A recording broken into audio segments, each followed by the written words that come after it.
Bonjour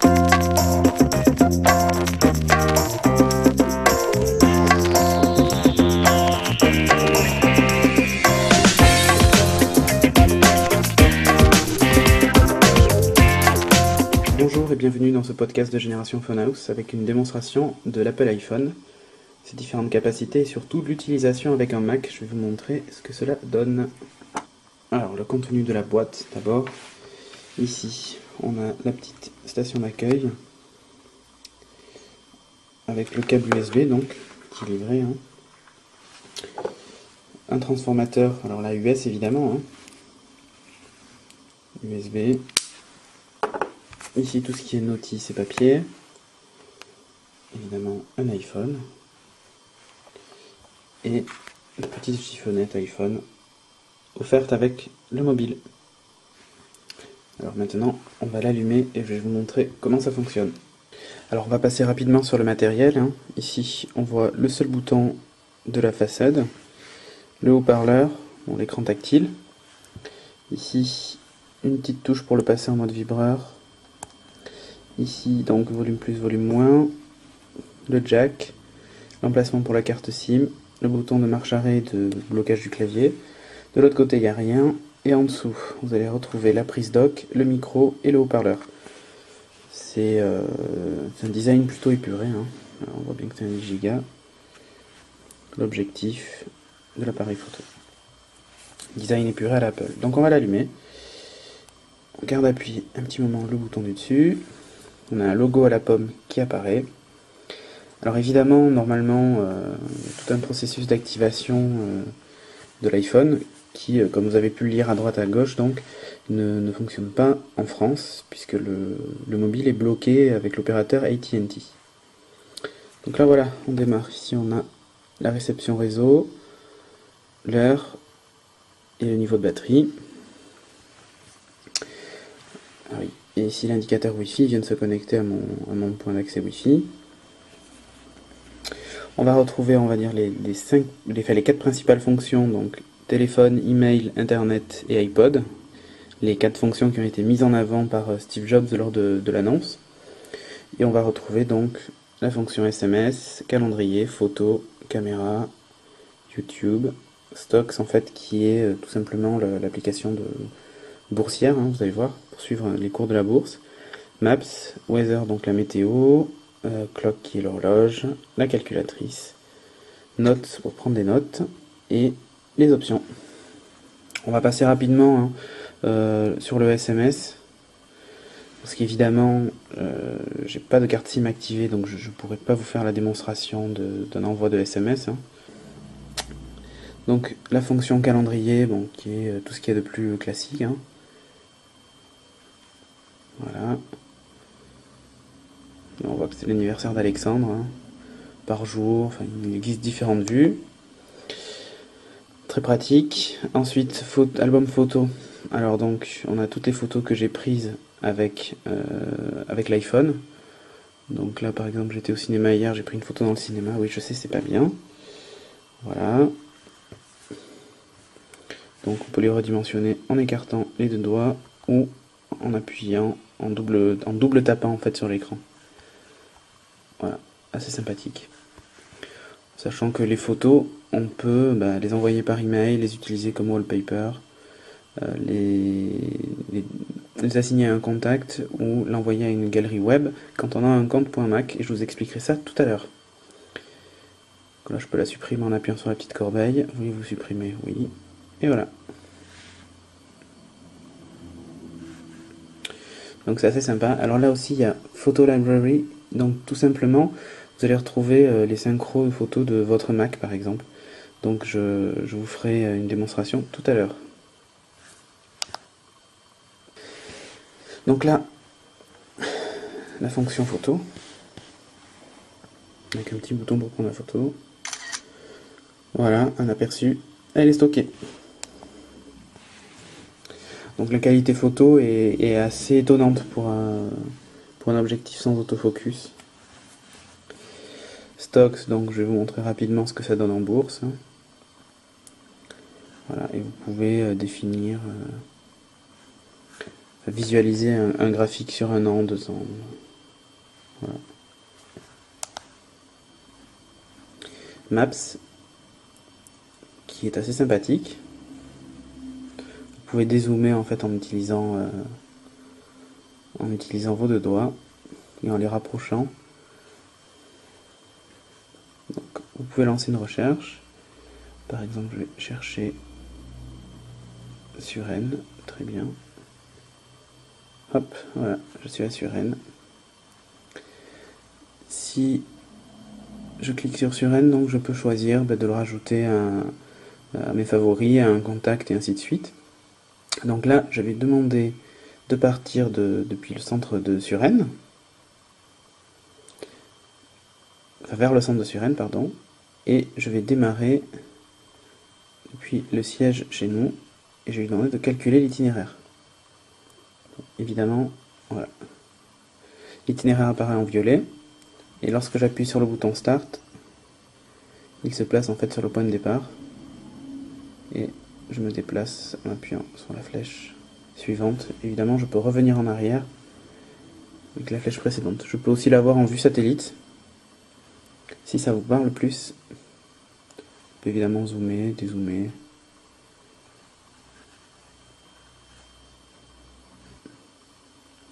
Je peux réafficher la carte. Donc je peux afficher en fait les différentes étapes sous forme de liste. Là je vois que je suis à l'étape 5 par exemple. Le 5 étant en bleu.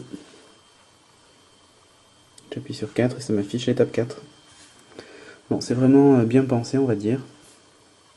Alors, il y a tout un tas d'autres services. Vous tapez par exemple pizza. Vous demandez de rechercher.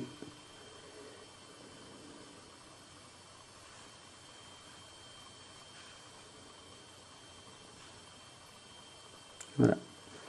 Il nous affiche en fait les deux pizzerias qui sont référencées dans Google. J'appuie sur le nom, donc j'ai accès au site internet ainsi qu'à leur numéro de téléphone. Et en cliquant sur le numéro de téléphone, il essaie de passer un appel.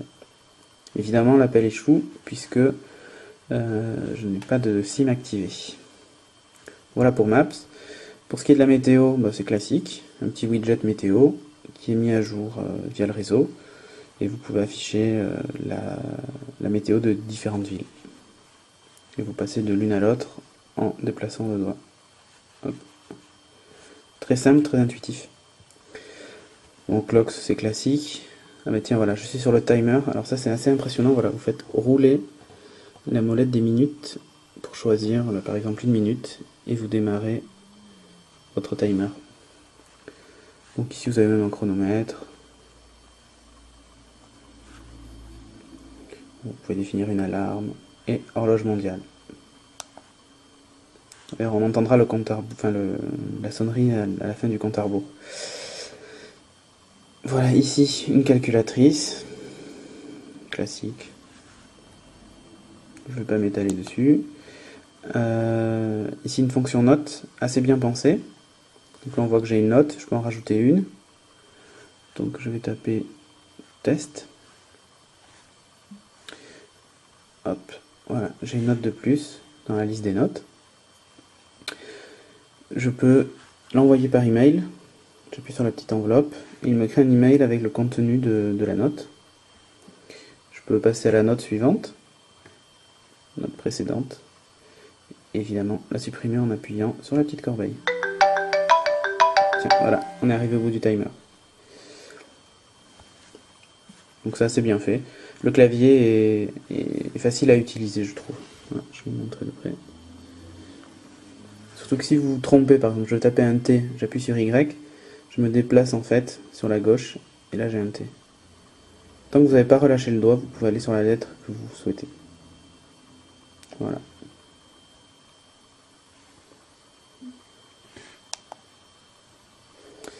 Au niveau des options, donc ces options qu'on retrouve de façon classique sur un mobile, hein, je vais m'attarder en fait sur une fonction qui est le Wi-Fi. Alors pourquoi je m'attarde sur le Wi-Fi? Parce que tout simplement, à partir du moment où vous êtes connecté à un réseau, il est capable de s'y connecter automatiquement. Ce qui signifie que dans mon cas, j'ai pas de carte SIM activée, mais j'arrive en fait à me connecter à tous les points d'accès sur lesquels je me suis déjà appairé. Par exemple, je vais en ville, je tombe sur un point d'accès ouvert, je me connecte. La prochaine fois que je reviens dans ce lieu-là, mon iPhone sera déjà paramétré en fait pour se connecter au point d'accès et il ira se connecter automatiquement si je vais chercher mes emails. Donc jusqu'à présent, j'ai réussi à avoir mes emails quasiment partout où j'ai été, puisqu'il y avait des points d'accès ouverts ou on va dire publics aussi. Voilà. Donc vraiment très sympa cette fonction Wi-Fi. Donc en termes de batterie, là par exemple, on voit que depuis la dernière charge complète, je l'ai utilisé pendant 2h21 en iPod. Parce qu'en fait j'ai surtout fait de l'iPod et un peu d'internet en Wi-Fi. Enfin un peu, beaucoup même, puisqu'il va chercher mes emails toutes les 15 minutes. Et il est resté en veille pendant 21 heures, c'est-à-dire juste l'écran éteint, enfin un clavier, écran bloqué.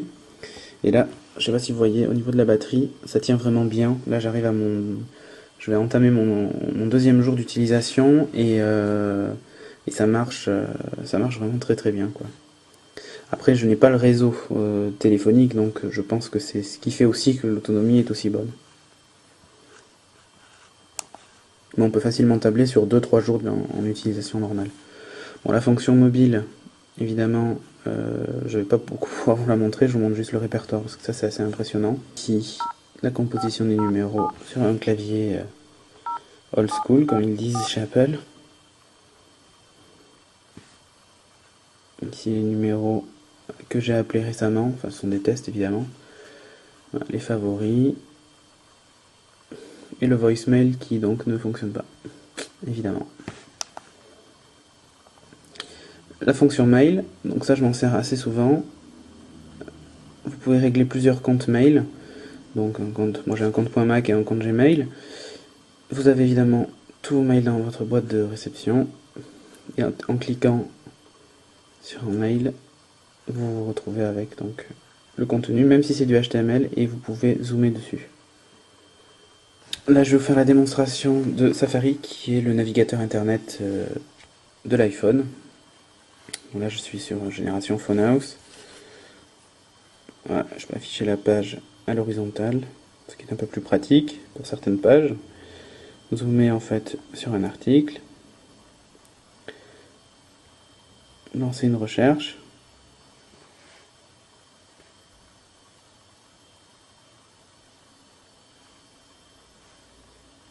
Voilà. Je fais Go.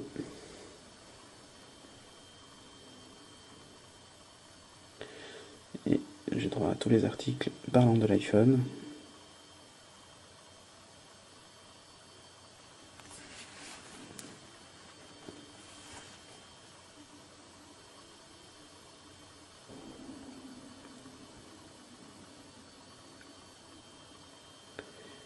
Voilà, je peux afficher un article. Alors évidemment, pour zoomer, ou je double-clique, fais un double tap, ou j'écarte avec mes deux doigts.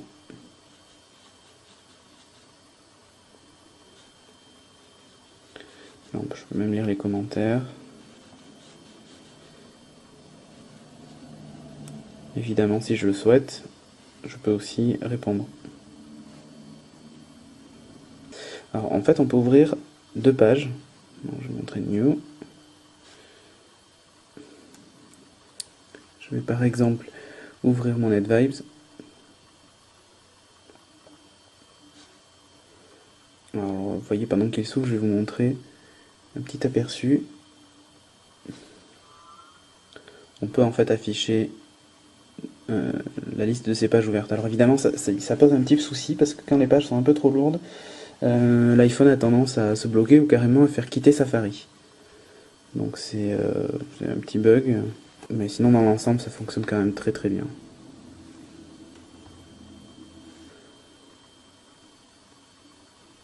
Voilà, j'ai ouvert mon NetVibes.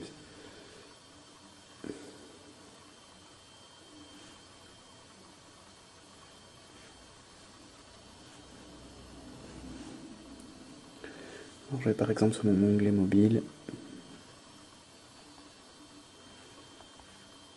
Voilà.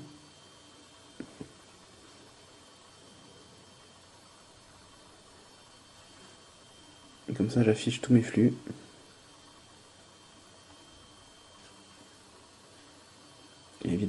il se comporte comme NetVibes classique, hein.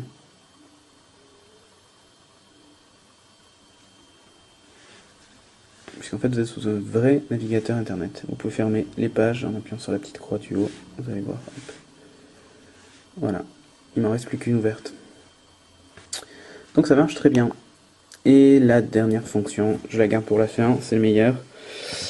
C'est la fonction iPod. Donc vous affichez vos podcasts, artistes, albums, vidéos et plus. Et oui, plus parce que vous avez donc les livres audio, des compilations, les compositeurs, genre, playlists et les différents titres. Donc je vais vous montrer la vue par album. Voilà. Donc là on voit les albums classés par ordre alphabétique. Sur le côté, là je sais pas si vous voyez, mais vous avez donc l'alphabet. Alors en fait en posant votre doigt dessus, la barre devient grise. Et lorsque vous passez sur une lettre, automatiquement vous voyez il va au J, L et ainsi de suite.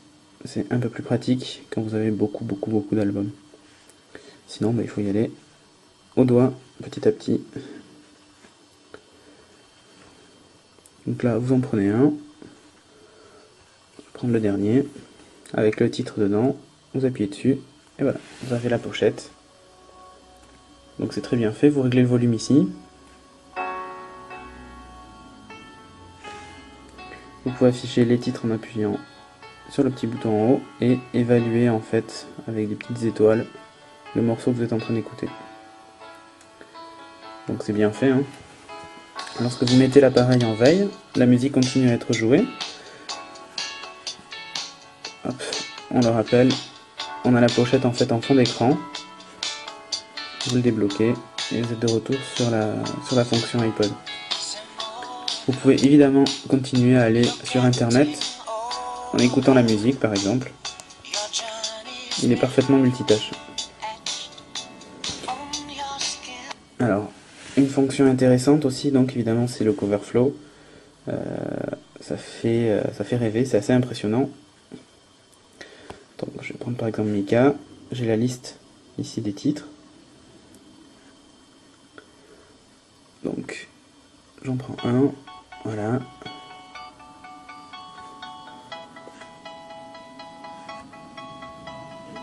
Donc si je l'oriente dans ce sens, voilà, je retrouve ma pochette.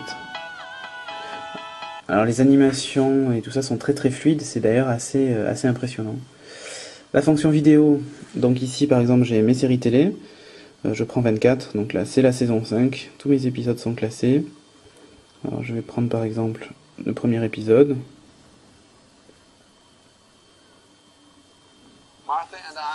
Il reprend la lecture là où en fait j'en étais. J'appuie dessus, je peux avancer dans l'épisode.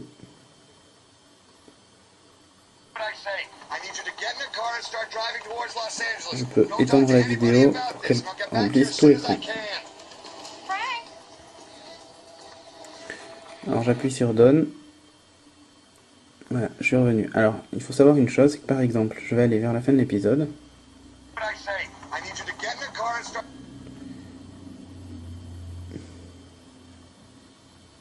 Voilà, c'est terminé. J'appuie sur Done et automatiquement il me demande si je veux le conserver ou pas.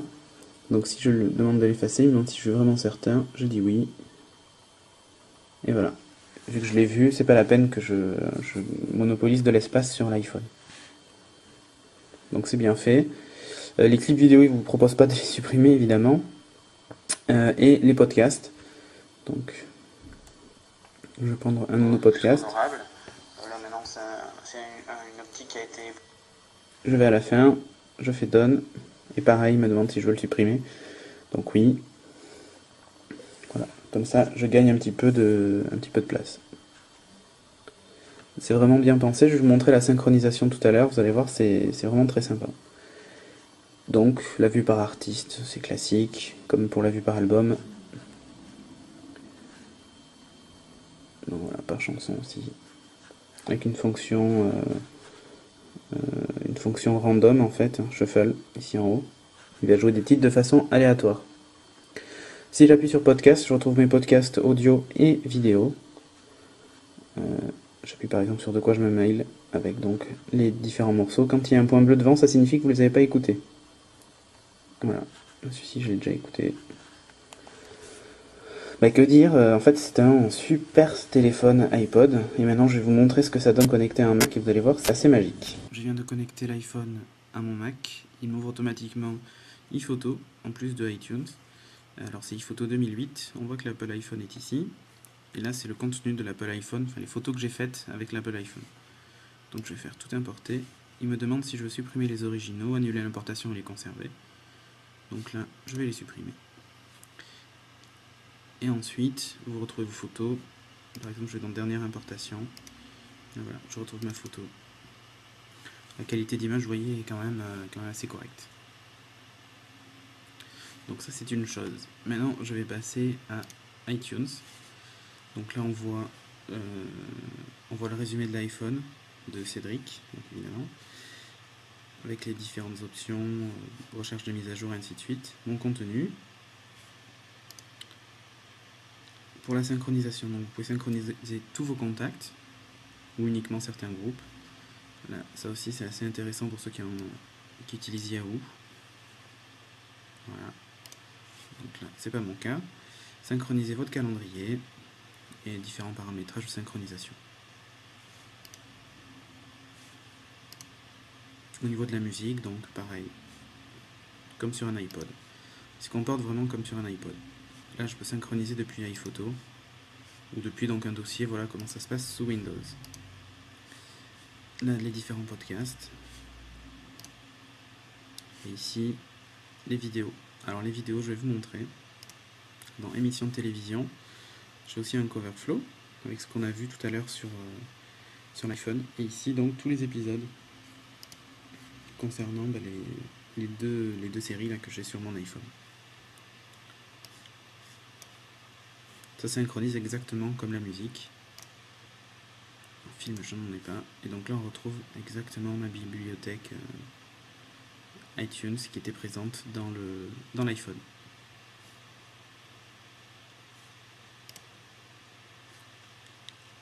Voilà pour ce qui était de la connexion à un Mac.